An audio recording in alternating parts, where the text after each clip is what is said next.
Hello, everyone, and welcome to the Saga Scribe podcast, where we interview authors, editors, and generally cool people in the lit RPG, progression fantasy, and Royal Road space.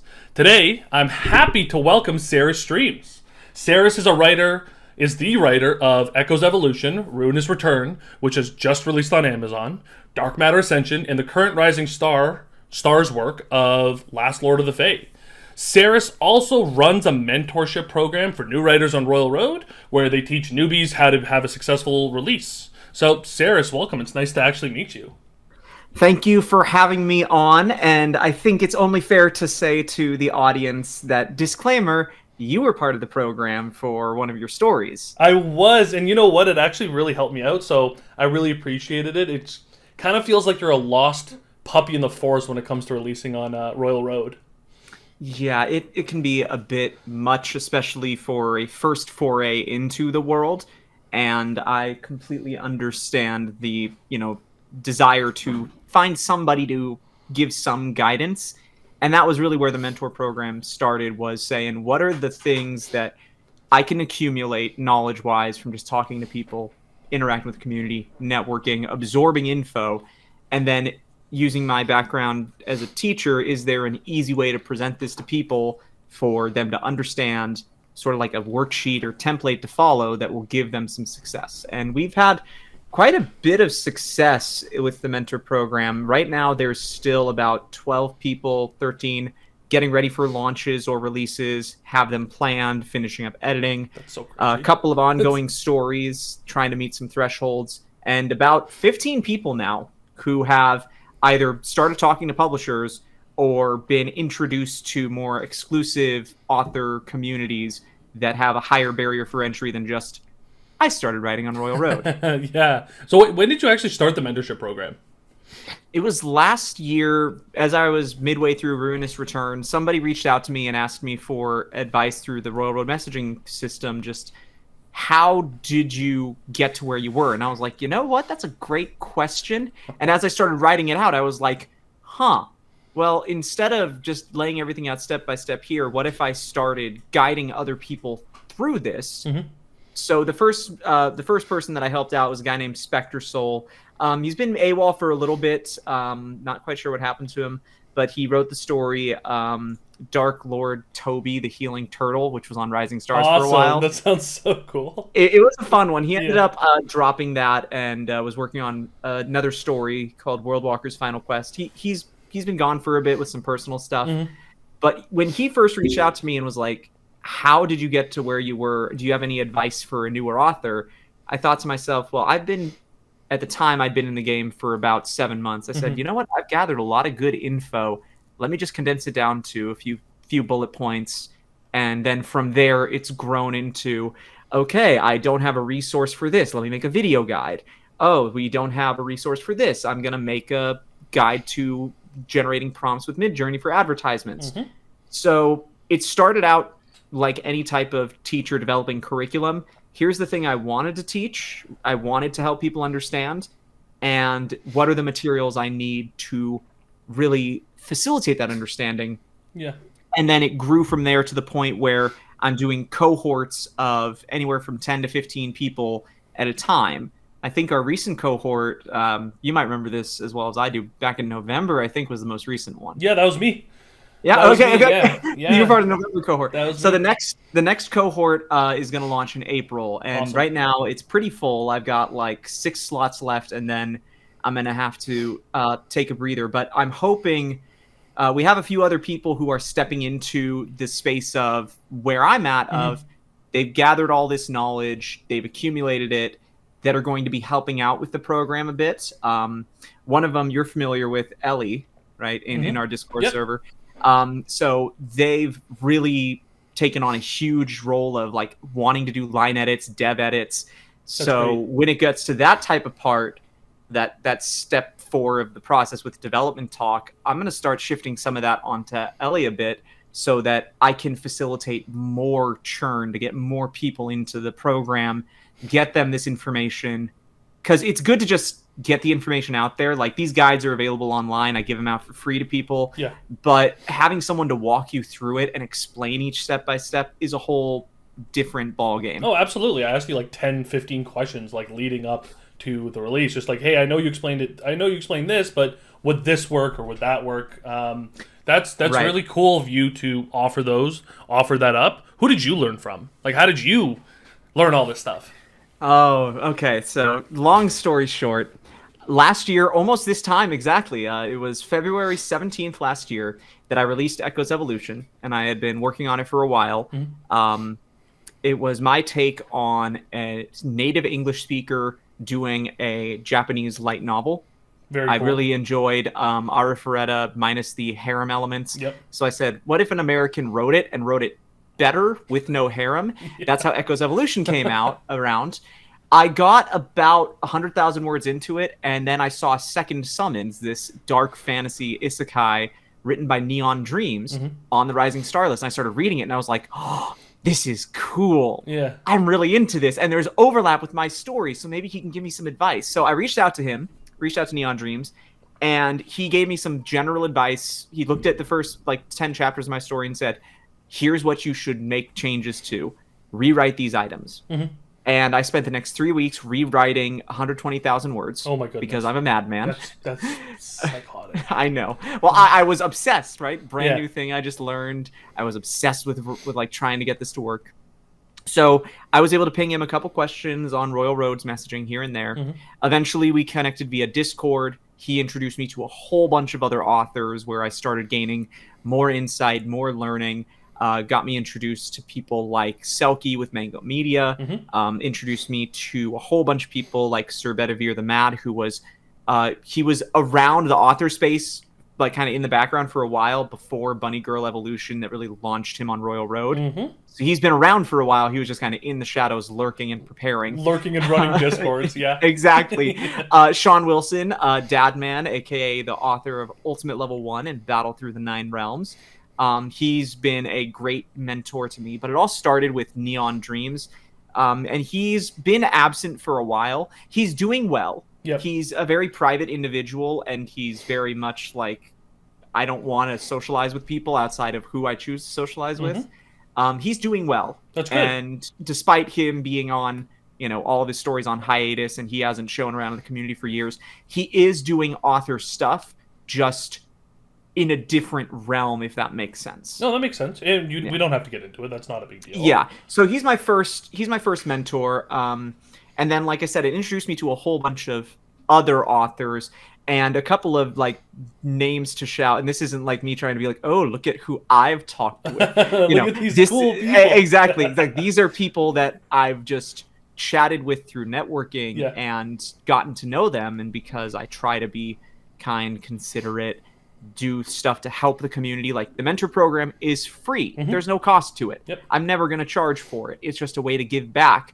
That type of stuff, fostering goodwill, has introduced me to all types of folks. So Noct, the author of Skill Hunter, Winchester, Tenebrom, which anyone who's read Dark stuff, Tenebrom. Yeah.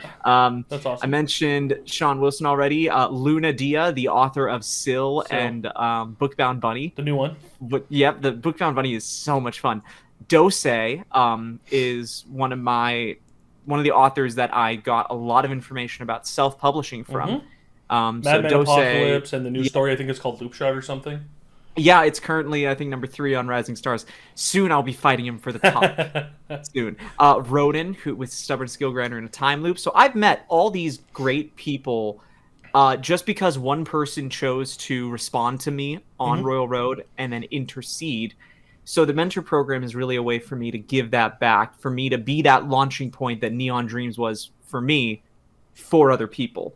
And then they to get to know people. You've experienced this, meeting a whole bunch of people in the mentor program, and then through finding enough level of success, now you're in the Order, the super exclusive one with Zogarth and Shirtaloon and Persimmon. Yeah, the scariest Discord in the world, yeah. Yeah, all the heavy hitters, right? Where you're like, oh, Canadodge, the guy who runs Royal Road, is in here. Yeah. Shoot. Oh my goodness, it's so funny that you bring that up. I didn't even I was just chatting in there last month, and we were just chatting, and I was like, we're talking about losing weight and getting ripped. And I was like, oh, that's the owner of Royal Road I'm chatting with. What the heck? Yeah, I didn't know if you noticed. There's a Training Grounds channel Oh, that yeah? is about people sharing fitness tips and stuff. Yeah, I'll Nice. send you the link to Nice. it. Yeah, but that's kind of where I got my start. Is I did the pipeline of trad fantasy to depressive episode of binging anime, and then anime ran out, and I said, "What's next?" What's next? And then I went to the web novel or the light novel. Light novel ended. Had to know what happened next. I went to the web novel. Web novel ended, and then I ended up on Royal Road, and I was like, "Oh, this website could host my story. This give this it a I go." like. Yeah. So is Echo's Evolution the first one that you wrote? Like the first real go at writing? No. Okay. So I a little bit of educational background. So I'm 32. I was born in '93. I went to college at Sac State University, Sacramento, California. Cool. And I got my bachelor's in English with a focus on creative writing and a specialization in Norse mythology and the works of J.R.R. Tolkien. Then I also got my master's of education because teacher stuff. I've written a lot of stuff. Like, just to give you the list of completed novels, I finished Echo's Evolution, Ruinous Return. I dropped Versewalker because that was a test of the market to see if a highly visual video game like lit RPG would work. It kind of did, but it was a lot of work. I remember it working. It's just like whether or not the market is there, right? And it was just so time consuming generating all those screens. So I've got 3 stories that are currently running. Like Ruinous Return, I'm done writing it. Book 2 is available on Royal Road, Book 1 on Amazon, and Book 2 goes to Amazon May 5th. Last Lord of the Fae is currently running on Rising Stars All, and that's one that is in front of publishers. Some have expressed interest, and I've got a few offers on the table already. So the Royal Road run is just to see if I can garner more interest, get a better deal, that type of thing. Of course. Dark Matter Ascension, I would consider that my current flagship. Also signed with Mango Media, and that story is it's currently in Book 2 on Royal Road. Book 1 comes out on Amazon on March 31st, so we're getting there. But I've got another 7 stories that are going right now, on the back burners in various stages of development. Just prepping. Exactly. Like Bunny Boy Butler is about 55. Yes. That's going to smack so hard. So this is fun. All right. The guy's name, Bedivere B. Blackpaw. Okay. Right? Yeah. The middle name is Bartholomew. The Bunny Boy Butler. And it's set in Victorian era-esque England with some magic elements. And he gets a butler mage class. Okay, it's very much slice of life, cozy. Yeah. It's going to be fun when it eventually comes out. But I've got 7 other stories. I've got a full trad fantasy duology almost finished. Okay. That is about what happens when a regular person becomes a god. Very cool. Like a god with specific domains. Yeah. So I've got a lot of work that's been written. I've been writing for a long time, easily 15 years. Echo's Evolution was just the first thing where I was like, oh, this is kind of appropriate to this Royal Road market. Let's give it a shot. Yeah, okay, that makes sense. That makes sense, because when I was rereading Echo's Evolution, I was like, wow, this is pretty strong. And some people, it's dark. Yeah, it's dark, but I like cannibalism is a level up mechanic. Fun. Yeah. I mean, same for my story, but you've definitely been in the game for a while with writing. One thing I actually always like to ask people, what are your favorite books? Doesn't have to be fantasy, doesn't have to be lit RPG, can be anything under the sun. When I ask that question, even to myself, 3 books immediately pop up in my head. All right, so my top 3, number 1, or I'll actually go in reverse order. Number 3, Lord of the Rings, just because it was so key to my college life. I spent an entire semester of my senior year doing nothing but Tolkien. That was an entire portion of my education, was studying his works, dissecting them, learning about his life, his history. And there was some overlap with Lewis there as well, because they were Inklings together. That's so cool. So that's my number 3. My number 2, honestly, it's also going to be kind of a weird answer. It's Chronicles of Narnia. That's not a weird answer. I mean, it's a little...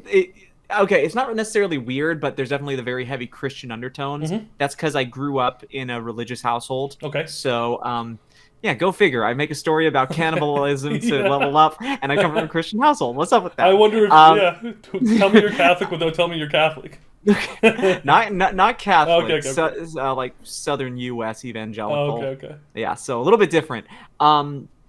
But it's C.S. Lewis with Chronicles of Narnia because that was just so impactful for my childhood. Hmm. And then my number one, and this is not a single book. I'll say this: the first book. It's Magician Apprentice by Raymond E. Feist. Wow, that's a good number one. Wow, I haven't thought about Magician Apprentice in so long. So Magician Master, also excellent, and then the entire Rift War cycle, Yeah. and then there's the entire Serpent War saga. I mean, it goes on and on for like 65 books, and all of the ones that he wrote are fantastic. Yeah. But then he passed away, and I believe his daughter took over to finish out some of the series, and it was still decent, but that's when I fell off. But definitely Magician Apprentice, like when I saw that, I'm like, yes, that is it. That's it. It. That's what I have That to is read. what I want to read. I mean, Yeah. honorable mention Harry Potter, because I was 10 years old when the first book came out, and Harry was 10. Mhm. A new book came out each year, so I aged up as Harry aged up. For sure. That's actually still one thing my mother and I have a lot of joint investment in, is we're both Harry Potter nuts. So Really? Do you ever go to like a Harry Potter trivia night? more than that, we actually went to England to go to do all the sightseeing plus Harry Potter stuff. That's like the most nerdy thing I've ever heard in my life. It is freaking nerdy. You Yeah. and your mother went to London to visit around all of the Harry Potter stuff. Was it fun? Well, I mean, we did other stuff, but yeah, like the Harry Potter tour experience at the Universal Studios over there. We spent the whole day, like 14 hours there. That's crazy. Yeah, it was That's crazy. very fun. Yeah, no, we're around this. We're around the same age. I'm turning 30 next month. Ah, So, congrats. yeah, I know. We're getting. I woke up the other day, my knees hurt, and I was like, "Oh my goodness, what Welcome to being old. the fuck is going on?" Yeah, that's not surprising. So you kind of grew up reading like fantasy, trad fantasy, Lord of the Rings, like kind of some more of the funky stuff, and then you studied it inside of college, and that's kind of Yes. like where you got your love of fantasy. What about anime? You a big anime buff? So I was when I was more in a poor mental place, Yeah. because it doesn't take much energy to sit down, put on Crunchyroll or whatever anime streaming site you use, not to name any, but yar har har, whatever anime site you used, and just binging it, Yeah. because you can just enjoy it. You don't have to think about it really. There's a few where, like Violet Evergarden, it's like really thought provoking, and you're like, Cool. ooh, this is interesting, and you have to think on some stuff. But others, like I said, like one of my favorites of all time, and it's so over the top, is featuring character name, I think, Anis Voldigod. It's like I Was Reborn as a Demon King Academy or something. Oh, okay. It is just some trashy, overpowered garbage. And let's that get it. exactly, and that's like the guilty pleasure of, this is what got me through some dark periods mentally, where Yeah. I would go home, I didn't have the energy to cook, to clean, to like really do anything other than just something to turn off my brain for a bit before I go to sleep. Yeah. And that's when I watched most anime. And then when I started getting more heavily into writing, that went by the wayside, because writing, if you set out a schedule to write, consumes your life in a good way. Yeah, I was gonna ask about that too. Like, how do you manage your time? Because you're a teacher. Yes, you're full-time open about teacher. that. You're running a mentorship program, and you're writing 3 books at the same time, and things on the back burner. How? So Like, literally, what does your schedule just look like?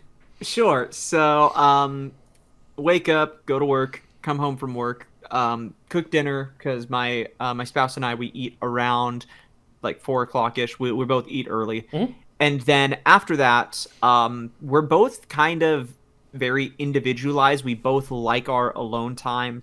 So while they're doing all of their stuff, like all of the, like streaming, because they stream tabletop games online, cool. like Dungeons and Dragons, watching professional wrestling, All Elite Wrestling, which I don't do. While they're doing their stuff, I'm writing. So Awesome. I'll get a good 3 to 4 hour writing session in every night. And with that type of time and my typing speed, that normally results in the minimum of 4,000 words. On the high end, I'll do 8,000 on a work day. You realize And what's on impressive, weekend- right? Like 4 to 8 Yes. hours. That's seriously high. That's Higher I than know. most people. Wow, okay. I know, but it's no Piratava. I must Yeah. beat Piratava. When I eventually get to full-time author status, when I start getting enough money from my writing to Mhm. go full-time, I could probably rival Piratava's like 10K a day, or I think it's like 100,000 a week. That's yeah. Like, I don't know how right. Pirate Lava It's a actually does large that. amount. I I could know. probably rival it. So okay, But I set goals. So like for example, I've got um a composition book next to me. okay. And in the composition book, I've got a list of dates and I've got a list of chapters and what needs to be done by which date and which chapter. So Oh, for nice. Dark Matter Ascension, for Patreon, the next chapter I need to write is chapter 71 by March 25th. And normally I keep like a month ahead of my Patreon release, Mm-hmm. so I have a backlog in case, I don't know, I got a car accident and I'm out of commission for 2 weeks. Yeah. My patrons aren't suffering from lack of backlog. Mm-hmm. So I just set goals and I keep them. And like last week, I barely did any writing because I was just really busy with other stuff in my life, like doctor's appointments, medical stuff, Mm-hmm. uh, dealing with family issues. So on Saturday, I was like, okay, I need to do 10,000 words this weekend, 6,000 for Dark Matter Ascension, 4,000 for Last Lord of the Fae, and then I just sat down and cracked it out as best I can. Interesting. Are you literally like measuring how much you're releasing versus how much you're writing? Like, do you have, or is it just chapters? Like, I need to stay a month ahead in chapters, or I'm writing X amount of words and I'm releasing X amount of chapters. How does that work? Right. So each chapter for me is about 2,000 words. Okay. Sometimes they go longer. It just depends on where I feel the good cutting off point is, what my groove is. Mhm. So normally for me, it's each chapter is 2,000 words. So that's 10,000 a week for Dark Matter Ascension, 6,000 a week for Last Lord of the Fae. And right now, my push is actually to finish out Dark Matter Ascension. So right now, I'm almost done with book 3, writing it. I'm at 180,000 out of 200,000 words. Great. And then book 4, I've already got plans for it. I think I'm going to do a little more outlining this time because normally I pants it. Like, I know where I am, Mhm. I know where I want to get, Yeah. and I have some set pieces I drop in, and then I just book it, and I drop in the set pieces as necessary. You're a pantser, eh? I am a pantser, but I'm a pantser with a purpose. You're a pantser with a system and a loose plan. Yes. Well, and part of the loose plan, and this actually kind of goes back to how do you produce the number of words that you do. Yeah. I've played tabletop RPGs like Dungeons and Dragons, Pathfinder, Star Wars, all these different game systems since I was 10. I started game mastering when I was 12, so 20 years of game mastering. A lot of game masters And that write lit RPG, I've noticed. yeah. And one of my favorite things to do once I got good at it was sandbox style campaigns where I make the world, I come up with the setting, and then I tell the player characters, all right, you're dropped in the world in this scenario, and based on what they choose, that dictates the way the story progresses. Okay. So I will have plot hooks that are there, but if they choose to ignore all but one plot hook, those plots might continue off to the side and eventually make a workaround back, like they'll come back. But I just write what would naturally progress. So just to use a very basic example of this, in the context of me using that method for writing a story, I'll use Tristan from Last Lord of the Fae as an example. So Tristan arrives in a new town, and there's several plot threads that could occur. Maybe one plot thread is, all right, I'm going to go and find a merchant to get more spell books. I'm going to try to find a local temple to see if I can get some guidance on this curse I encountered. There is a group of bandits in this town that may have some connection to this assassin group that was hunting me down. If I can capture one of them. So I have a bunch of different plot hooks available, and I put myself in the character's mindset and say, what is the priority? Yeah. What would that character prioritize based on how they've been written? And then I follow that plot thread naturally to its conclusion and try to kind of dip in the other plot threads as I go, much as in a tabletop campaign, as the players are progressing along their chosen plot thread, I would dangle little strings next to them, like, hey, look, there's this guy over here who's like really struggling with his cart. And you pass him? Okay, that's fine. You pass him, that just means he's gonna come back later with a vengeance. So one of the secrets of my speed of writing is because I know where I want the story to go. And like I've mentioned, I've been teaching English for 8 years full-time, 10 years with substituting included. And when you've done that enough and had exposure to enough literature, Like, no joke. Myself and Sean Wilson were talking about this. Each of us have read over 10,000 books in our lifetime. Oh my goodness. When you get to that point where you've read enough of the genre that you love, you just start to intuitively know what beats should happen, when they should happen, what a character decision should have as an outcome, when to use a trope, when to subvert a trope, when you should foreshadow something versus not foreshadow it. Yeah. I mean, case in point with Dark Matter Ascension, I've been foreshadowing on the Royal Road release this idea of other layers of reality. It's been peppered in here and there.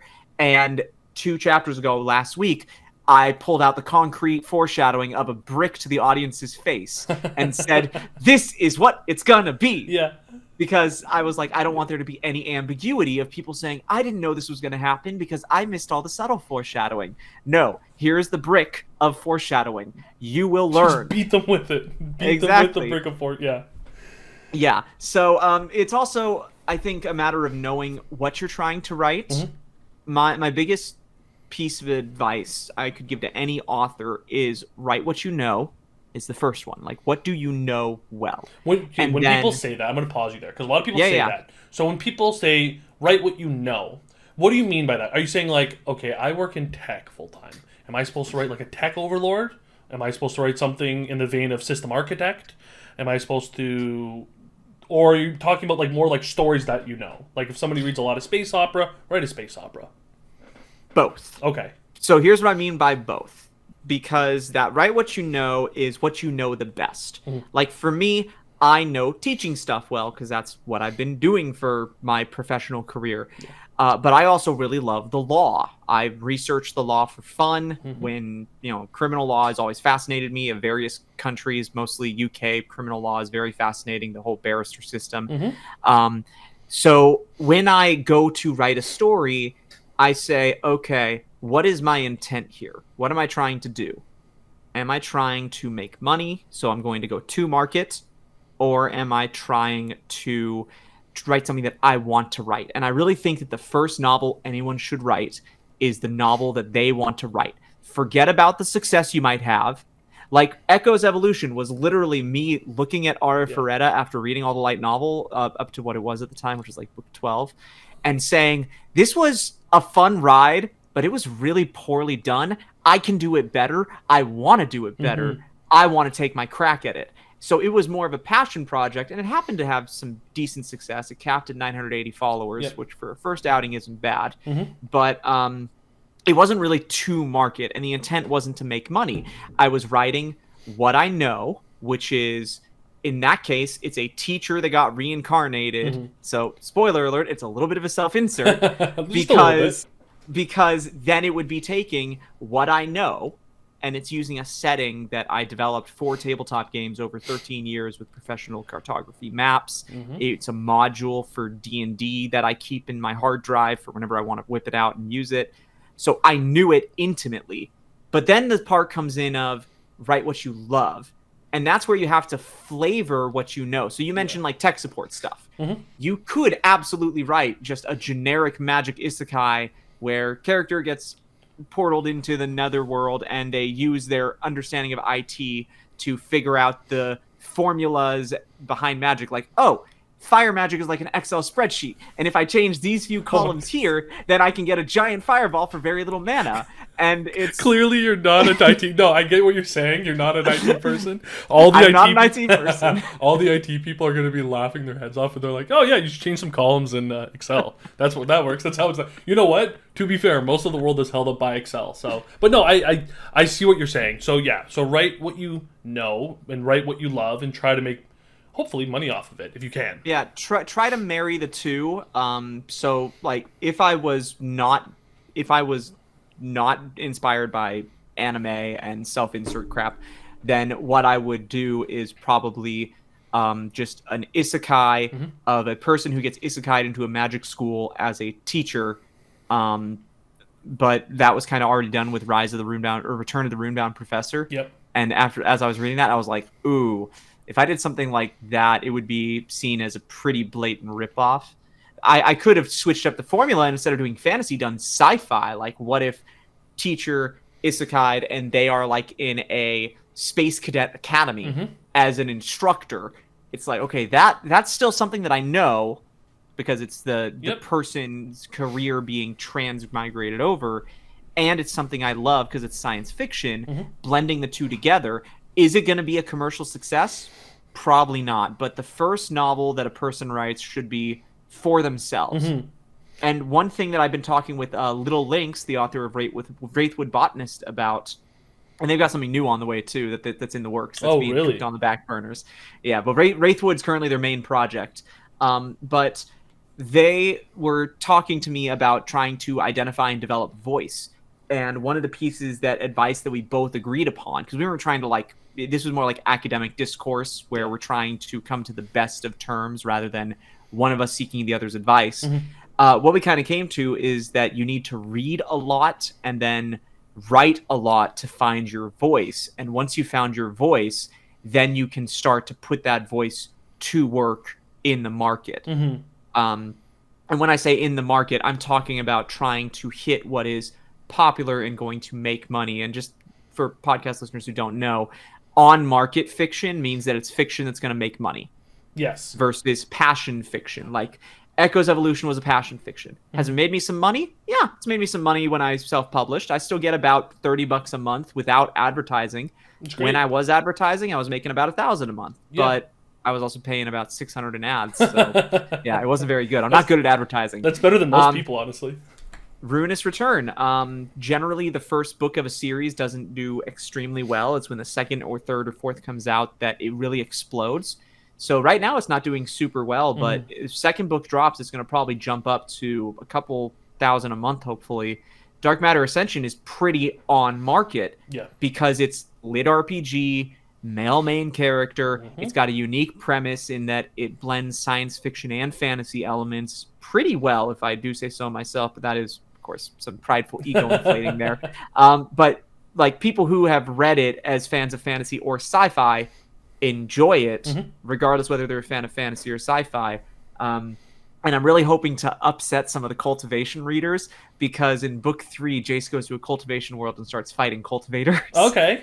Yeah, I know. There's like the battle on Royal Road between like cultivation novels and lit RPG. It's so funny. So on market would be lit RPG, male main character, isekai, and any type of isekai, whether it's returnee or transmigration or rebirth, as long as it's a male main character who is transferred to another world, fantasy, traditional medieval sword and board. So like, I hate to use this example because it is one of my favorite series, the Midkemia series of novels with Raymond E. Feist as the author. That's a very standard medieval fantasy world. It's like that's kind of what you're going for with the on market. That's what people want, plus a slightly unique premise. They don't want it to be like too weird. You know, they want their comfort read because readers in our space are voracious. And I was reading something on the Progression Fantasy Reddit. Someone was commenting, like, how many pages do you have to see are available for a novel before you will click to read it? And the average consensus was like 1,000 pages. Which is ridiculous. That is that's like 3 books, basically. Right, which is kind of ridiculous. But at the same time, I also understand because they are voracious readers. Like, they want, and just to reference, because Dark Matter Ascension's at 1,034 right now, that's 284,000 words for 1,034 pages. So you're looking at on the longer end of a book in our space. Like, so when I say longer end, my publishers have told me 180,000 to 220,000 is kind of the sweet spot for audiobooks. Okay. That was before there was a weird restructuring with how Amazon's going to do payouts. So it might be less now. I've heard scuttlebutt, not confirmed, that the average for ebook length of word count is going to be around 150,000 is what. Oh, really? That's what people are going to be aiming for now? It sounds like it for the ebook side of things. Yeah. But again, I'm not sure, and I don't know the numbers on ebook income versus ebook versus audiobook income. So like Dark Matter Ascension, each book is 200,000 words. But yeah, people want 1,000 pages before they start reading. That's a lot of commitment. That's a lot of effort to get that much down before someone will even consider clicking on it. Especially as a new author. Exactly. And like that's why I think one of the first things you should do is write a story that you really want to write that you are going to write for yourself and write it to its conclusion, whether that is 10 novels long, whether that is 80,000 words, whatever it is. Because once you've experienced it, you'll know whether, okay, this is for me or this really isn't for me. And sometimes it does make success. I'm going to use Zogarth as an example, author of Primal Hunter, one of the biggest authors in our space, income-wise and book sales-wise. He started writing Primal Hunter, and I think he got like to 300,000 words or something before he even considered putting it out there, because he was writing for himself. He kind of caught lightning in a bottle where he was getting into the market at the right time when there was kind of a gap in the market for a lit RPG with that level of progression and the certain type of characters that were presented. And he had a large amount of chapters ready to go. But that lightning in a bottle wasn't just because he was writing on market.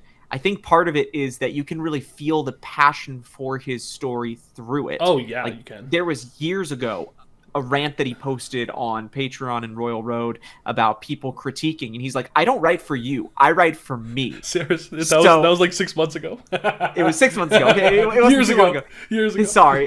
That is years ago inside of the Royal Road space. So yeah, I got you. But he did that kind of almost rant that was justified in my eyes, because I read some of the comments and I was like, geez, these people are being like crazy. But when you are really passionate about a story, it won't feel like you're forcing yourself to write it. And when you feel that story comes to its natural conclusion, that's when it's time to look at new ventures. And if you are just interested in writing just to make money, just start writing to market. Do research on what the big sellers are doing. He Who Fights with Monsters, Cradle, Primal Hunter. Read those. Read Dungeon Crawler Carl, all the big books. Read what they're doing, and then copy the formula, and there you go. Problem solved. You'll have your money coming in. If it's not super unique, it might take a while. Of the big ones, what do you think is the hardest one to write? So there's isekais, there's lit RPG, there's progression fantasy, wuxia, xianxia. Like, of the big monster genres, what do you think people would have the hardest time starting to write? So that depends. I'm going to have to scribe myself out of the wuxia xianxia crowd because I don't read those. I've tried to get into them. I just never really caught it. It never caught my attention. Like, oh, young master is arrogant, I'm going to punish him. And then that never really interested me. So I'm gonna exempt myself from those categories because I just don't know. But I would say probably the hardest is progression fantasy, because without the constraints of a lit RPG system, you really need to know what you're doing with your system of progression, whether that's magic, martial skills, what have you. The nice thing is, and I mentioned this in a recent interview for a website. I don't remember the name of the website, somewhere in here. But I did a recent interview for a website, WNS Book Club. Well, that's cool. That sounds witty and legitimate. Sarcastic. It kind of. That sounds very legit. My goodness. I mean, you're legitimate too. Apparently. But on that interview, one of the things that I mentioned is that lit RPG, I don't really consider it a separate genre. Yeah. I think it's an enhancement onto any genre. I mean, I wanted to write a funny slice of life comedy set in Victorian era England because I enjoyed Jane Eyre, I enjoyed Downton Abbey, and I was like, I want to make this fun, but with fantasy creatures. So okay, I'm gonna have animal people called kinfolk, and I'm going to have magic show up. And I decided to add in lit RPG as an enhancement. The story could have been written without it, but the lit RPG gave a little more of an interesting angle to tackle it from that makes it more unique, because it's not just my take on Downton Abbey with the humorous side scenes of the shenanigans of the staff. It's magic involved with a system, just like progression fantasy. Like Last Lord of the Fae, there's no system like a lit RPG. There is absolutely a magic system, and I spent weeks designing it, but there's no real easy way to quantify it with like mana costs, XP costs, skill ranks. It's like spell orders, spell types, and then a few spell components, a verbal component, a motion component. And there haven't been material components like D&D introduced yet, but I'm considering introducing that later on to add more complexity. But all of those are enhanceable with Lit RPG, but there's a downside with that enhancement too, and that's that you can apply Lit RPG to pretty much any genre, but it also sort of dumbs it down a little bit. Like to give an example, is Bookbound Bunny is an amazing book. Luna Dia does awesome with the magic system in there. They could have added Lit RPG to it, but that would have lessened the impact and made it, I think, and this is meant to insult anyone, it would have made it for a more stupid audience. Like it's like I can't understand the magic system, but numbers, I understand numbers. Numbers go up, and it's like you lose some impact with that. Yeah, and I also think it depends on the type of story you're trying to tell as well. Like Isekai can be great in and of itself, like on its own as a standalone, without a Lit RPG system. But if you don't want to worry about dealing with the progression mechanics, tossing in system components through a Lit RPG is a way to keep that sense of progression, that sense of tracking character progress going, without detracting too much time from the main plot. Because that's one problem you have with progression fantasy, is you have to strike that balance between exposition and the narrative. And sometimes people stray too far into exposition, some people stray too far into narrative. Lit RPG is an easy way to strike that balance, because everybody understands health, mana, stamina, strength, dexterity. Fireball rank 1 is going to beat Fireball rank 10, is going to be beaten by Frost Wall rank 11. Because those are just simple concepts that are ingrained into our cultural zeitgeist thanks to the prevalence of video games in our culture. I've actually noticed a big uptick lately on I'm calling it light Lit RPG. So it's like basically just a simple system. So I've just noticed there's been a huge uptick of, I'm trying to think of who does it really well. Reese Brooks does it amazingly well, in my opinion, with Iron Blooded. Aaron Ampersand does it fantastically well with Apocalypse Parenting, where it's kind of straying away from like the Primal Hunter style or the He Who Fights with Monsters or, System Universe, where there's like giant mega numbers and giant mega abilities. It's kind of just like implementing magic on Lit RPG elements, but basically just basically traditional fantasy, but they're like, okay, we're just going to wrap up all the skills inside of like light Lit RPG. I have a question for you, because you keep bringing up the Victorian era book that you're writing. Yes. I was talking with a couple people. Do you think there's space in the genre for something like soap opera style stories, or White Lotus style stories, or more slice of life? Because I know slice of life is big, but it's not the biggest part of the genre. So my answer is yes, and going back to the prior answer I kind of gave, you can add Lit RPG onto pretty much any genre. If you know how to write Lit RPG, you can apply it to anything. So in that interview I did, one of the examples I said was, if I'm writing a romance and I add in a Lit RPG system, I've just made a dating sim. Fair enough. If I am doing a kingdom builder and I add in a Lit RPG system, I just made Age of Empires. Or some other, like, Civ 7 or something like the Civ 6 or whatever. Not Civ 7. Civ 7 is not. One great. of the Civs. Not great. Exactly. One of them. But, if I'm writing a dark fantasy and I add in a Lit RPG system, I just made The Witcher. So I think that you can apply Lit RPG to any genre, and you could find a modicum of success. It could definitely be something that's an untapped thing in the market right now. I know the agent that I recently signed on with the agency is called Fictopia. Cool. One of the reasons that they decided to offer me a contract is not only Last Lord of the Fae, which I've already written almost 2 books, and third book is on the way soon. So not only because of my writing speed, but they said, Bunny Boy Butler, this thing might be a new market breakthrough type of thing. That's what I was thinking, because it's not been done before. Yeah, it sounds really cool. So I absolutely think that there are other similar market breakthroughs. Like if you had, romance is a huge market. If you look at ebook marketplace, romance dominates the top. Like even like Fourth Wing, that's romantasy aimed towards girls, like teenage girls, like sort of like Twilight, but more dragons, which I'm not going to complain about because Twilight wasn't the best. But Fourth Wing it's pretty decent for the crowd that it's aimed for. It's definitely fun to read. I've read it. It's really well. Yeah, it's not as well done as Akatar, but it's fun. It's fun to read, right? Yeah. It's a fun read that you can do. But we haven't seen a romance given the lit RPG treatment. Honestly, if somebody was capable of writing a lit RPG romance that was like a dating sim, that would probably be an out of nowhere market hit. Monstrous.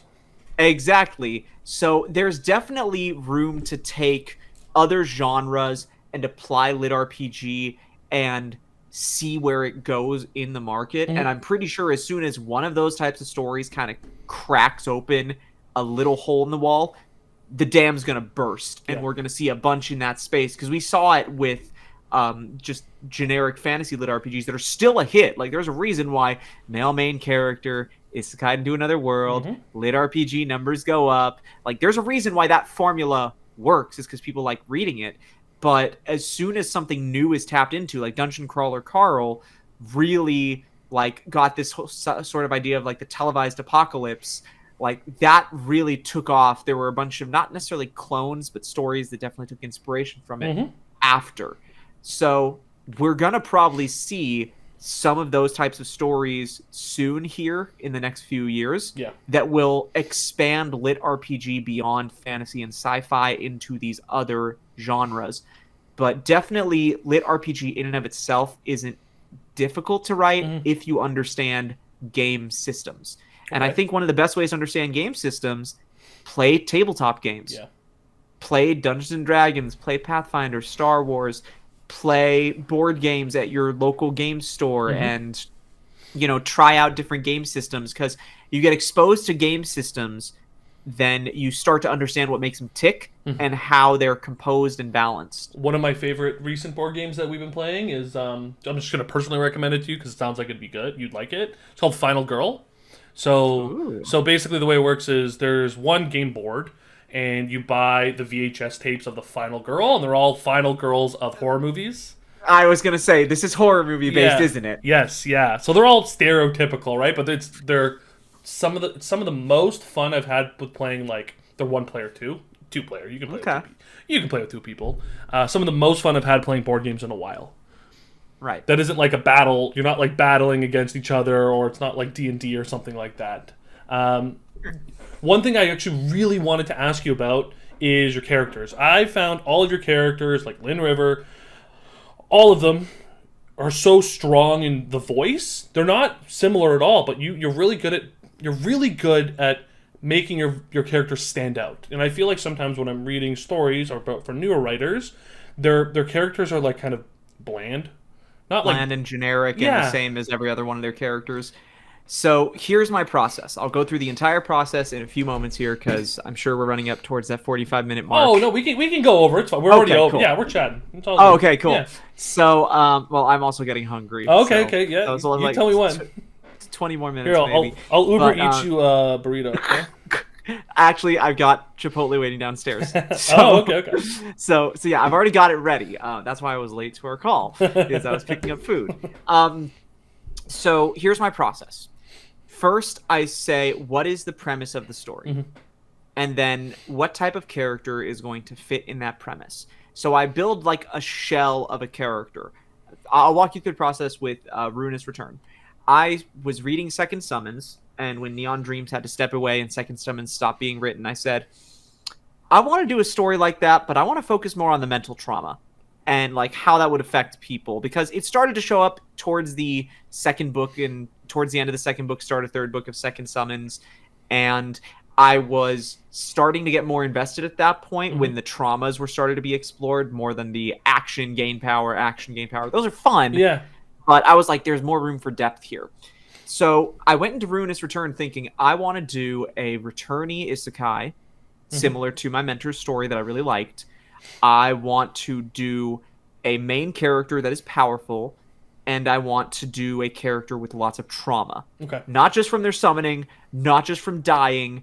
I want pre-existing trauma, the type of stuff that you would experience on Earth that would make you not want to go back home after being isekai'd. Minus the magic powers part. It's like, yeah, you'd want to stay for magic, wealth, glory, all that stuff.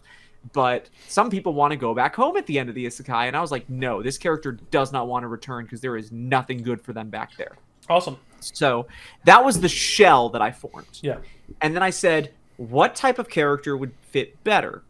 And then I started making some decisions, male or female. I said, well, women in rural U.S. tend to be more abused than men. So I said, okay, well, female character, because I know she's going to be from somewhere in the South U.S. Cool. Because I knew I wanted to have that take of like there's this very strong religious community background. Yeah. At the same time, is also really rural, like single room schoolhouse where the students have known each other their whole lives.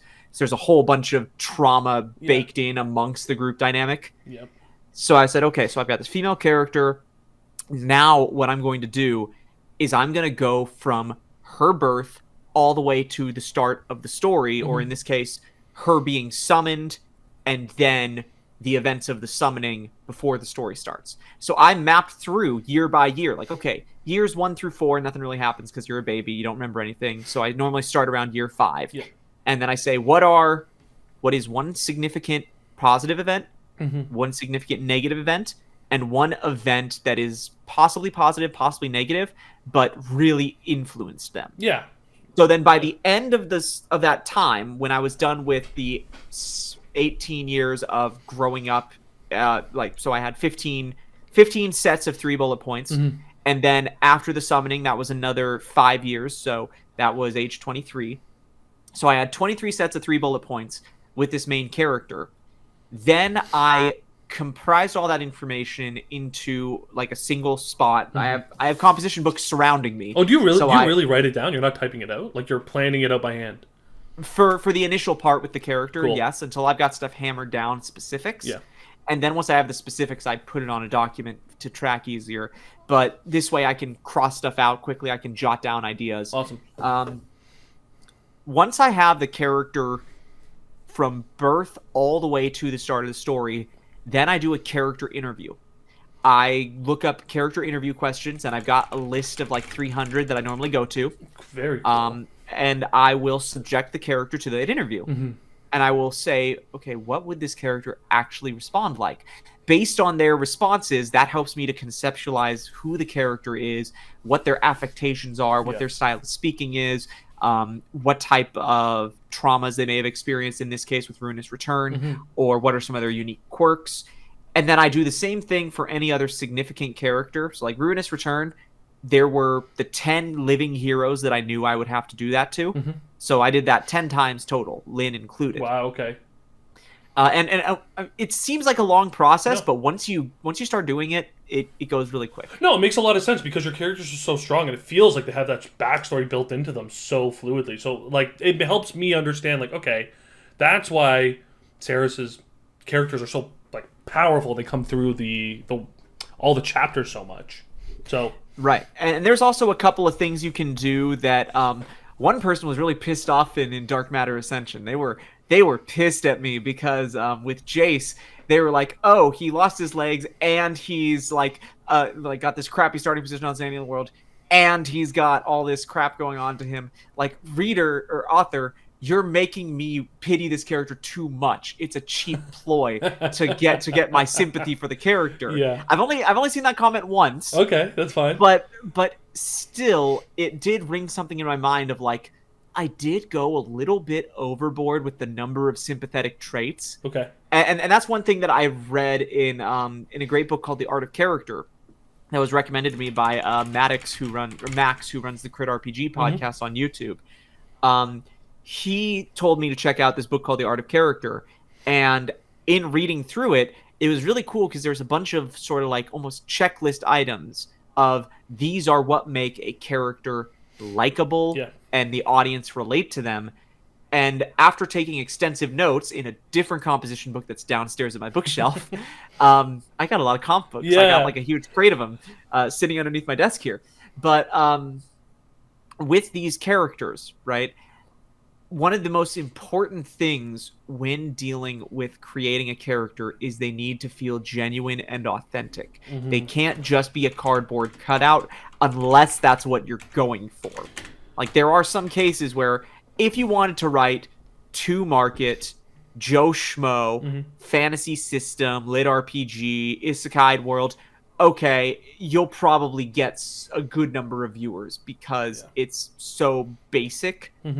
But basic and making money doesn't necessarily mean good. Like, I would rather write a story with deep, interesting characters over a story that is just like popcorn flicks that I'm just gonna consume without really thinking because it's so simplified. Like, I want my readers to hopefully come away from a story feeling an impact of, wow, that was something. Like with Ruinous Return, I had people messaging me saying the last few chapters had me crying because, number one, the story was done, but number two, all the endings were there that I never get to see. And that was one of the things that I wanted was, in Ruinous Return, what is the aftermath of the bad guy being killed and the isekai heroes remaining? Yeah, there was a whole bunch of stuff that happened before the ending, but the ultimate ending of seeing where all the characters ended up was satisfying. And so many times the story ends after the bad evil guy is killed. The heroes either I want to see the good stuff. I want to see the party. Exactly. So with Ruinous, I felt like I kind of accomplished my task. I told a trauma-filled drama isekai story with heavy fantasy elements and kingdom building and empire building that had a satisfying conclusion. And with like Dark Matter Ascension, I very much set forth with the idea I want to do something to market because I want to be able to transition to full-time authoring. But I'm not just going to do a cheap Joe Schmo everyman character. I want my character to be nuanced. He's a pragmatist. Jace Saren wants to complete tasks and goals that will further him towards his objective.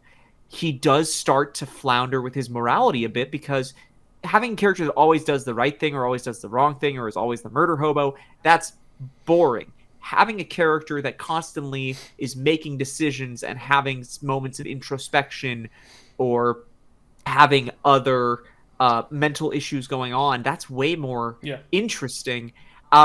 Last point on this is using Tristan with Last Lord of the Fae. Tristan is a really deep character, but he starts out somewhat shallow at a first glance. But even in his first few lines with Felicity, where he's chasing her, in chapter 1, he has this level of frustration and anger towards her because he's been wasting some of his adult life and he wants to go home. That immediately characterizes him as somebody who has this desire to not only prove himself, but get back to where he feels like he belongs, only to then find a place that he truly belongs a few chapters later. And even then, he still doesn't feel worthy of that because it's not his family legacy that he was raised to uphold. So there is more depth there than one would initially see. And to kind of bring all this into a nice little neat bow. Little je ne sais quoi? A little bit. Finishing out the meal, as it were, with a nice affogato. Because that's my favorite Italian dessert. Are you looking at my last name over here, Seras? Is that what you're No, 38 vowels? literally, affogato is my favorite. Vanilla ice cream with espresso can't go wrong. Tiramisu, though. Tiramisu is number one.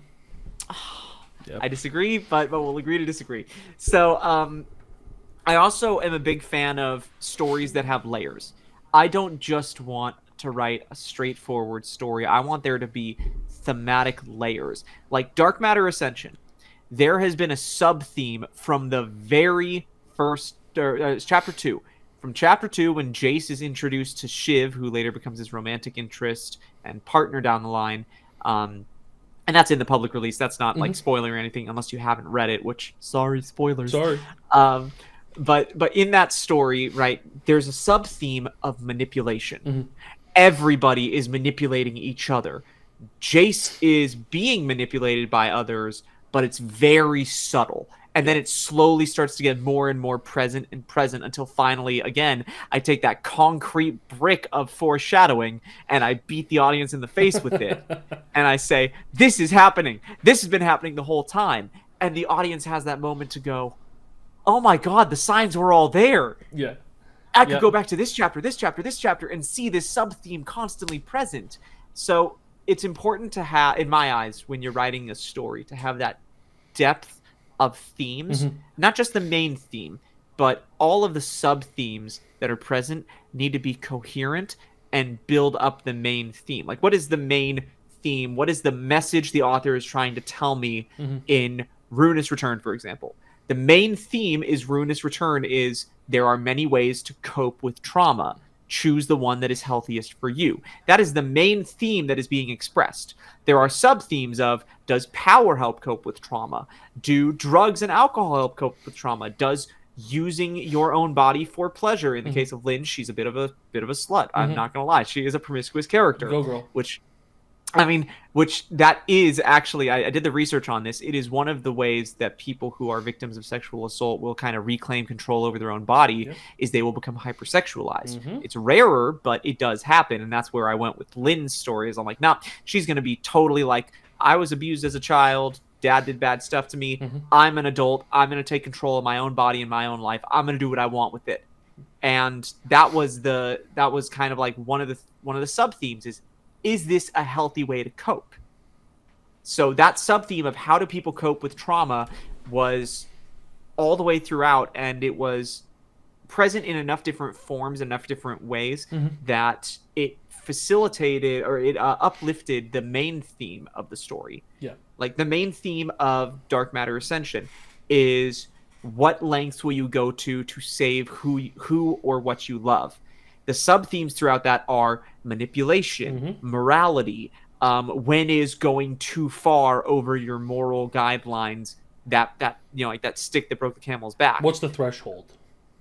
Exactly. And that's kind of a theme that's been constantly going. The manipulation is a sub-theme that's been really heavily foreshadowed, but I think with any lit RPG or progression fantasy, that idea of what lengths will you go to get or protect what you want or love or whatever, that's pretty consistent as a thematic device overall. But with like Last Lord of the Fae, it's hard to establish a singular theme, because it starts out like a character trying to unravel the mystery of who killed his mother and then who's trying to kill him. And eventually it starts to migrate into this idea of embracing who you are, even if that person isn't who you were told your whole life, this is what you need to be, this is what you should be. And I'm going to loop back to that write what you know, write what you love for a minute, because I've experienced that. I was told my entire life, you're going to be one of 3 jobs when you grow up. You're going to be a doctor, you're going to be a lawyer, or you're going to be a handyman of some type, whether that's plumber, electrician, whatever. That's it. No other options. Like, that's what I was told, right? And it's not necessarily a bad thing. My parents were like, these are careers that are always going to be wanted, right? They're always going to be around. And you can help us out at the house. Of course. You can fix our shelves, and you can exactly fix us. our plumbing, or be our estate planners as a lawyer, or help us out with doctor stuff. There was a little bit of pragmatism baked in there as well. But with Tristan, he's been told his whole life, you are a dragon slayer, part of the Anorak's family. This is what you are meant to be. And yeah, you're a half-breed, so people look down on you, but you're still a dragon slayer. And even his grandfather later tells him there's dragons all over the world. It's just a one-off line. This isn't a spoiler. His grandfather later tells him there are dragons all over the world. This is not the only place where dragons are. Yeah. Like, there are other places you can go to. And when he actually just had this scene today in chapter 28, A Father's Return and Reckoning, he embraced the fact that he is this line of elvish lords and ladies. Like, one of the lines is, I am Tristan Anorax, I am a dragon slayer. I am Tristan Winterbloom, Lord of the Fae realm. He's finally embracing the fact that he's not just from one world, one thing that's expected of him. He has another world he has to step into, another role that's expected of him. And book 2 really explores that with him. I'm titling the books in a fun way to me. It's all about progression, going through the letters of alphabet with words that end in ing, which is called a gerund in grammar. So, awakening, burgeoning, coalescing, developing. That's so awesome. So each of the different books is going to start with a different letter of the alphabet, end with ing, because I think that's a fun device that no one's used yet, and I think that's kind of cool. But second book is really focusing on him coming into his own as this other identity. Yep. And then book 3, coalescing, that's going to be about kind of like blending the two together more than focusing on one or the other. Because book 1 is really him as a dragon slayer, exploring a little bit of the elf stuff. Book 2 is really focusing on the elf stuff and some kingdom building in the Fey realm. Book 3 is going to be kind of blending the two together. And then from there, I have to figure out what the themes are going to be for 4 and 5 and 6, however much I go. Yep. That's great. That's great. You, like, Seras, you're so well articulated, it's ridiculous. Thank you. It's years of being a teacher and talking to students and needing to rephrase myself in so many ways to get the same piece of info across. It's like, where do I find the evidence? In the textbook where we highlighted. What's the page number? It's on the board, Timmy. It's literally on the board. Look, yeah. Yeah, so it's years of having to deal with. Sorry, not necessarily having, because that sounds negative. I do enjoy teaching. Yeah, having the privilege of teaching, you get used to needing to be articulate with not only your students but also other staff members. And administrators, because they definitely use sort of pseudo-legalese. I've got friends who are lawyers, so they're all pretty well-spoken, and being around well-spoken people, you become well-spoken. So I do appreciate the flattery that I speak so well, that I'm so eloquent and verbose in my... damn, what's the word? I was trying to think of the V word. Right at the end. I was thinking of a V for Vendetta and his monologue, and I think it's verisimilitude would be the appropriate word. My god, it is verisimilitude. I think you're right. But I was gonna say, like, so you're one of the teachers that I know inside of the space. I don't know if you know Fiddle Soup. Fiddle Soup is also a teacher. Yes, we've talked a few times about stuff like that. It was kind of fun to deal with. Both of you are so good at explaining things and your characters, and I want to know. I just found another teacher. If it helps with character in some way, maybe because you're interacting with so many different kinds of people, especially kids or young adults, you get to meet so many kinds of kids and personalities. I'll just tell you straight up, no. No. So I teach freshmen in high school, okay. Which for those of you who don't know out there, that's 9th grade English, secondary school. There are characters that can be drawn from that. None of them are primary characters. Okay, they're just like fun little lines that someone might say. Right. Or secondary character inspiration or tertiary character, but not primary. And that's nothing against the students. It's that they are not people yet. No, here's what I mean by that. Their brains are not finished developing. No, I feel you. Yeah. Like a person's brain doesn't finish developing until like age 23, 24, 25. Yeah. They're freshmen in high school. Yeah. Like they're not going to be the same 9th grade to 10th grade to 11th grade to 12th grade. They're going to change so drastically. Absolutely. If I base a main character off of one of them, they're going to change entirely within a couple of pages because that's what teenagers do is they change over time. Like I'm not the same person I was in 9th grade. No way. I was not near. I had a stutter all the time. Really? I had a stutter as well growing up. Yeah. Like I had a stutter that I had to deal with for a long time. I was very quiet and reserved. I was very much, not the way I am today. Like even how I am today, I wasn't like this 7-8 years ago. So people change constantly. Yeah. And I think the tricky part of drawing on real life inspiration is kind of going back to what I said. You got to write what you know. Yeah. Sure, I can be a student's teacher for a year. I see them for 40 to 50 minutes a day. Yeah.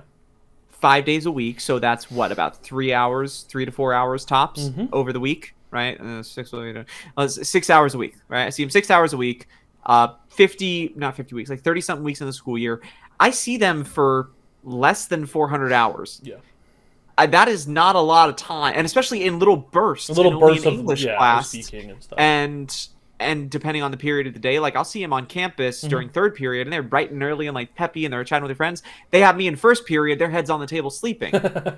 Like, okay, there's no inspiration to be gained there. So that comes back to the writing what you know, because yeah, I could use these teenagers as kind of side characters, tertiary characters. I do take inspiration sometimes. Like, ooh, this student did something today in class that annoyed me. I'm gonna make that into a tertiary character, and something horrible happens to them later on. Oh my goodness! Just because it's a way of catharsis. it's guilt-free catharsis. Or like angry parent emails or something like that. Thankfully, I don't get many of those. But the handful of times I have done that, I've been like, calm down, calm down, calm down. You'll be fine. Just write them into the story later and have them suffer a horrible fate. Exactly. This is your therapy. This is your therapy. But the write what you know part is definitely you have to write characters that you know as well. Yeah. Like I mentioned this in the interview, and this is the last time I'm going to bring up the other interview. I went through a couple of different things with talking about Lynn from Ruinous Return. Lynn is inspired by a lot of people that I've met in my life. I personally haven't dealt with a ton of trauma, but I've met a lot of people, because I've been on this earth for 32 years, who have been all over the place. And I think it's really, really cool to draw the verbiage here exactly. So I'm going to quote myself. That's so very much like egotistical. Let me quote myself here. Send me that Lynn article once you Rivers. find it too. Oh, I've got it here. I've got it on my screen. I can give it to you like right now in Discord. I'll send it your way. Saga Scribe. Boom, done. Lynn Rivers is based upon a mixture of various traumas I have encountered in my personal life. Lynn is the injured and abused child, just like a prior partner I consoled through their traumas and helped get into therapy. Lynn is the one that hates their home and seeks escape, but is constantly trapped by circumstances beyond their control, just as my friend in middle school and high school was. Lynn is the one that desires freedom and embraces that with every fiber of their being the moment they get the chance to escape, like another friend from my college years did. So Lynn is a mix of all real experience that I've witnessed or been privy to, real traumas mashed together in a blender to make a horrible trauma-filled smoothie. Oh my god.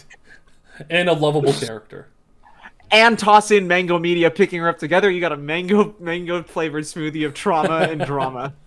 And there you go. That's fantastic. Yeah, Seras, I think that's everything that I wanted to ask you about. Do you have anything that you want to shout out? Or any last words? I would say the shout out would have to be to two different groups. First off, the various authors who are members of the Order. Again, it's a more exclusive Discord server for authors. There's certain requirements you have to meet to get in. There's a rigorous voting process to get in. It's not like anyone can join. Like, there's a few in our space that are like that. So shout out to all the members of the Order, especially the mods like Sir Bedivere, Persimmon. There's a couple others, but I don't want to name them because I don't want them to be pestered by messages. And then also shout out to the Immersive Ink Discord server. They've been growing a lot. I think Riverfolk Books has a hand in it because they're Riverfolk Books. Shadowlight Press is part of it as well. So they've got a whole bunch of great initiatives that they do. A mentor program participant, Mad Fire God, was part of an interesting thing where it was a test. Stack 100 shouts for the day of launch for Runes Rifles Reincarnation or Reincarnation. It was some combination of those three. One words. of those three. Exactly. And that was a super cool community initiative. And I was like, oh, this is really sweet. That's awesome of them. Yeah. That's really nice. So definitely Immersive Ink, The Order.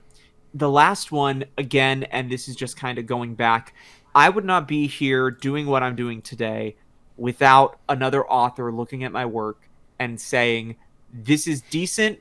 It's not on point for this market. Here's what you need to fix. So Neon Dreams, I know you're doing okay. Shout out to you, my man. You are still always my first mentor. You're amazing. I wish you nothing but the best with your continued success. But without him, I would not be here and able to then pass on what I've learned to others. And my hope is that through this mentor program, we can propagate these these routes to finding success on Royal Road, which then can lead to, talking to publishers. I mentioned a couple of people on my list of talk to publishers already. Just to use a few examples, Mad Chad with his story Lord of Hunger, he was reached out to by a couple publishers. I believe Foundor, we mentioned him briefly, has been reached out to for Salt, Fat, Acid, Magic. A friend of mine named Gaijin, who's also on the mentor program, Wrath Reincarnated, I believe they're currently in talks with 2 publishers. So there's a lot of authors that I'm hoping, because I helped them, just like Neon Dreams helped me, they will be able to then continue to spread it and almost do like a non-scummy pyramid scheme where it's like, if each of you that has found success goes to 5 other new authors to the space and shares the same learning, the same experience, invite them to the server, give them the role so that they can chat with other people in the program, then each of them also finds 5 people. Again, there's no cost for this at all. This is just authors trying to help each other, because in this space we have the privilege of having voracious readers. Like I mentioned earlier, point, actually. Like I mentioned earlier, there are some people where they won't even do any clicking on a story until there's at least 1,000 pages, and they will crack through that in like 4 days. Our readers are voracious, so there is no downside to having a bunch of different authors helping each other, because we're not going to write faster than our readers will read and consume it. There is just no way. Like, even people who read, like, Pirataba's works, like, they will finish all of the work within a couple of weeks and then be like, I want more. Give me more. And it's like, and it's like, there's only so fast you can write. So the fact that our space is, it's competitive, but at the same time, that competition is sort of like a friendly competition in that we can push each other on to higher levels. I mentioned in our messaging a little bit, rivals, the idea of finding someone you can rival yourself against to really motivate yourself. Absolutely. Try to increase yourself to the best possible. So my personal rival, one of them, because I have a few, is Luna Dia. I mentioned them, author of Syl, which is the slime evolution story that took Railroad by storm for a while, and Bookbound Bunny, that's more recent. I view them as Goku and I'm Vegeta. I am trying to beat them. And then I go and I look at something else and I'm like, okay, Sean Wilson, he's Goku and I'm Yamcha. Mega Boss. Yeah, he's Goku and I'm Yamcha. Still a rival. Tough. Still something I want to eventually surpass. But knowing that there's a certain level of humbleness that has to come with trying to be cooperative in our community. Absolutely. This realization that you are skilled, you might have a lot of good insights and information, but you might not have the experience requisite necessary to be able to really act upon that or to make profit off of it, whether that's profit from notoriety or from your actual income based on your writing. So being able to uplift each other whilst also being able to give advice and insight, but then having people that you measure yourself up against, saying, I'm never going to be satisfied with just being the bottom. Like, eventually, if I were to surpass Luna Dia with Syl and Bookbound Bunny, if I was to start to find more success than Luna Dia, I'd be like, all right, they can think of me as their rival right now, but I'm setting my sights on the next one. Yeah. Sean Wilson. Then after I pass Sean Wilson, who's my next rival? The next person, freaking Zogarth. Who's the next person? Shirtaloon. Who's the next person? Dinamin. There's that idea that you can be friendly with each other, help each other grow, but also be like, I'm gonna get you. I'm gonna get you. You want to shout my story and help me get there? I'm gonna get you. And that's kind of fun part of networking in this community, is because most people in these more kind of, I'm not going to say restrictive servers. There are some that are really restrictive. Like, I think Council of Eternal Hiatus, you have to be voted in. The order, like I mentioned, is very strict to get in. You have to do a lot of stuff to get in, but once you do qualify, it's a great group of people. Immersive Inc. has a really strong mod team, so there's no really bad people on there. It's pretty uplifting and positive of the community. There's some Discord servers that are just absolute garbage fires. Oh, yeah. I snoop on all of them. Horrible. Yeah, like I've left some of them because I'm like, this is not good for me, and there are better people to socialize with. So there's absolutely people in our space where they don't have that same mindset of we are all on the same boat, or we lift each other's boats up along the waves to all succeed. They are out for themselves. And fair, this is a dog eat dog world. You got to be out for yourself to an extent. But I think one of the benefits of this mentor program is trying to help build up a network of authors that do value that level of connection and, like, if not friends, acquaintances within the community, where we can talk to each other like, hey, I've got an idea on this. What do you think? Or would you mind reading a couple of chapters here that I've got ready to go? And continuing to build that network, to use those connections to network into more exclusive servers where it's more positive mindset. I think that's one of the biggest things that I would try to say to take away from during this podcast. If you're interested in writing, there's 2 things you can do right now to start writing. Number 1, sit down and write what you love and what you know. Like, write for you. Your first story needs to be written for you. The second thing is start networking. Oh my goodness. Yeah, you can start with some of the, like, kind of more the more Wild West servers where it's like anyone can join and there's a mess of stuff going on. The Royal Road forums are like the dingiest part of the Wild West. Go there at your own caution. I didn't even ask for shouts there. I was like, I'm going to stick to Discord. Right, exactly. But you're going to meet some people who will then introduce you to other people that are, like, kind of aligned with your interests. They're nicer.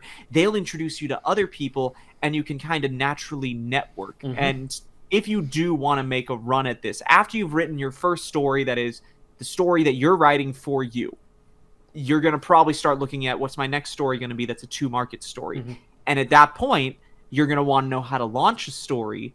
And in order to launch a story really successfully, you need to be able to get shouts from people. And to get shouts, you got to network. So if you want to start writing and find success on Royal Road, to Amazon, to Patreon, start writing your first story for yourself and make it writing what you know and what you love. And then also start networking. And by networking, it doesn't mean like you're saying, hi, I want to be a business acquaintance with you. It's literally just nerding out with other nerds. Just hang out in the Discord and just chill. Exactly, because you're building a reputation for yourself. You're making yourself a known entity. People start to recognize your name, and then they start to see you more as a person and less as a icon on a screen that's trying to get something out of them. And then when you've built up that camaraderie, that's when you go for the throat and say, I have a new story coming out. You want to shout swap? Yeah, exactly. Yep. And last little kind of disclaimer for my, or a little shout out for myself. If you are willing to be on a wait list, the mentor program is constantly rotating through a wait list. Right now there's 6 slots left. Maybe 5 slots. I think I have a few emails to check to see if the people, well, there's also like, the writing level has to be at a level where I'm comfortable giving feedback on it. Like, I had one person try to join the program with like 8th grade level writing, and I said, I cannot even line edit this because it is too rife with errors. So thank you for your interest. Here's all the free resources, but I can't like be a mentor to help you get started because you're not even at the starting point yet. Okay, that's it's nice of you at least to let them know. Like, hey, I mean, it kind of sucks being like that, like being that kind of harsh, but that is what it is. Absolutely. But definitely check out. I'm sure you can probably put a link to my link tree somewhere on here, right? Yeah. Oh, yeah. So everyone should go read all of Seras's books. They're all fantastic. Yes, please. You should check them out on Amazon. You should follow them on Royal Road. You should buy all the versions, everything. They're all fantastic and they're amazing reads. Every single one of them. And my link tree, which you can pretty easily find if you just Google SerasStreams as one word. It's in my Royal Road bio. It's in my Discord bio. My mentor program is linked on there. And even if you're not interested in getting direct oversight from me to help you out, there's a bunch of free resources at the bottom. Yeah. Like a bunch of videos that I've made, a bunch of documents I put together, literally a checklist for getting ready for a Royal Road launch that should get you to Rising Stars All. I think there's only one person in the mentor program that did not hit Rising Stars All on their first launch. Oh, really? That's fantastic. Yeah. And that's because they were writing very off market. Yeah, that to the point where it was like, this is probably not a fit for Royal Road. It'd probably be better on like Scribble Hub or Shudder's web novel, but it just wasn't the right fit for Royal Road audience. it was good, Yeah. but it didn't hit Rising Stars all because it just was too far off what Royal Road kind of expects. It's more that sci-fi fantasy lean. Yeah, no, I understand that. That's really good to hear. Yeah, your mentor program has been absolutely killing it lately. It's been like a whirlwind of people in the top 20. Oh yeah, recently, yeah, very recently. I think this last cohort that we did, this is kind of good and bad. Good in that second cohort is doing really well. The one that started in November is doing really well, really well. It also makes me feel bad because that first cohort was kind of like a test run. Happens. And I almost feel like I did them a little bit of a disservice. I was still like tweaking things with the program, trying to figure out what I needed to fix, what I needed to add. Now I'm in a pretty good place where I think, now that we've seen the results, I think that we're at the point where I'm kind of happy with the process and we're ready to start scaling up a bit to try to, like I said, get a few more people on like kind of where I'm sitting in this mentor seat of let me share the knowledge. Like I still got to talk to Ellie about kind of like officially stepping up to that role as like, I'm going to assign you 3 of these people in the program to work with.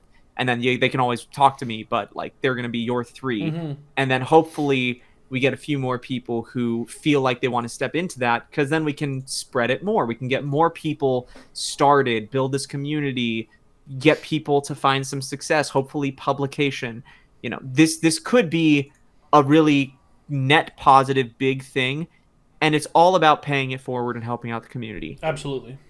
And I just really want to reiterate that this is all to just help each other, because we all can succeed in this space without being petty, without hating on each other. Our readers are voracious in this genre. There's a lot to go around for everybody, and it's just artists helping artists, which I really appreciate. Exactly. Well, SerasStreams, I really appreciate you coming on to the podcast. I'm going to... Thank you for having me. This has been a long one. What, like an hour and a half? Oh, get a good stretch it. Yeah, exactly. Okay, before I stop the recording, I'm going to put this on record. If you had a hoodie on your website, I would buy it immediately. Fudge. Okay, I'll reach out to my... Like that. But okay, but I gotta think now. Ollie. A hoodie of what? Of Ollie. Ollie the Oliver. Of course. Okay, so Ollie the Oliver hoodie. I'll talk to my merch guy, because I do have a merch guy. I will talk to my merch guy, and I will see what's going on with that, if I can maybe wrangle something up. Because he definitely could whip something together like that. So I'll look into it. I can't guarantee it'll be quick, but I'll let you know when we got hoodies available. Thank you very much, Seras. All right, everyone, take care. Everyone have a good day.